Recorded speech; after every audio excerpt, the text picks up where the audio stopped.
अस्सलाम वालेकुम नाज़रीन। ड्रामा सीरियल खुमार के लास्ट एपिसोड में आप देखेंगे कि फाइज ने हरीम के साथ जो किया, उसके बावजूद हरीम आला ज़र्फ होने का मुजाहरा करती है और लाइबा के बुलाने पर उसके निकाह पर पहुंच जाती है। जब हरीम लाइबा के निकाह पर पहुंचती है तो फाइज से उसकी मुलाकात दरवाजे पर होती है। फाइज तो हरीम से नजरें मिलाने के काबिल भी नहीं रहा, उसको अपने किए पर बहुत ज्यादा शर्मिंदगी होती है।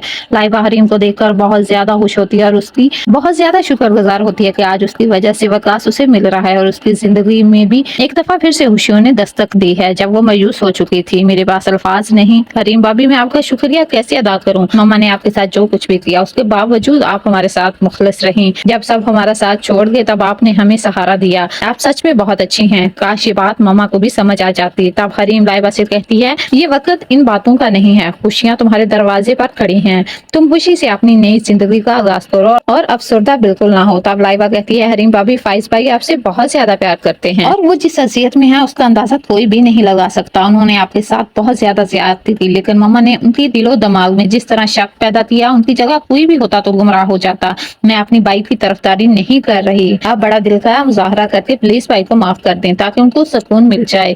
और मुझे पता है आप आज भी बाई से प्यार करती हैं। आप एक दफा मेरी बातों पर जरूर गौर कीजिएगा। लाइबा की बातों ने हरीम के दिलो दिमाग में एक तूफान पैदा कर दिया होता है। हरीम का दिलो दिमाग में जंग छिड़ चुकी है। जब निकाह के बाद मुदस्सर साहब हरीम को छोड़ने उसके घर जाता है तो रास्ते में हरीम चुपचाप सोचों में गुम होती है और कुछ नहीं बोलती, यहाँ तक कि हरीम घर पहुंच जाती है। तब मुदस्सर साहब हरीम को कहते हैं कि हरीम आपका घर आ गया है। हरीम मुदस्सर साहब की आवाज से चौंक जाती है। मुदस्सर साहब हरीम की ये कैफियत देख रहे होते हैं और उन्हें इस बात का अच्छे से अंदाजा हो रहा होता है कि हरीम आज भी फाइज से ही मोहब्बत करती है। दूसरी तरफ अब फाइज मजीद हरीम की खुशियों के रास्ते की रुकावट नहीं बनना चाहता। वो हरीम को तलाक के कागजात देने उसके घर जाएगा और कहेगा कि वो पहले उन पर साइन कर दे, बाद में वो भी तलाक के कागजात पर साइन कर देगा। तब वहीं मुदस्सर साहब भी मौजूद होते हैं। वो हरीम के वालिद और रूफी से कहते हैं, आप तो मुझसे भी ज्यादा हरीम को जानते हैं और उसके करीब रहते हैं। मुझे ऐसा लगता है कि आप हरीम के साथ ज्यादती कर रहे हैं। हरीम आज भी फाइज से मोहब्बत करती है। वो फाइज से अलग होकर खुश नहीं रह पाएगी और वैसे भी फाइज को अपनी गलतियों का एहसास हो चुका है। जब इंसान शर्मिंदा होकर अल्लाह से माफी मांगता है तो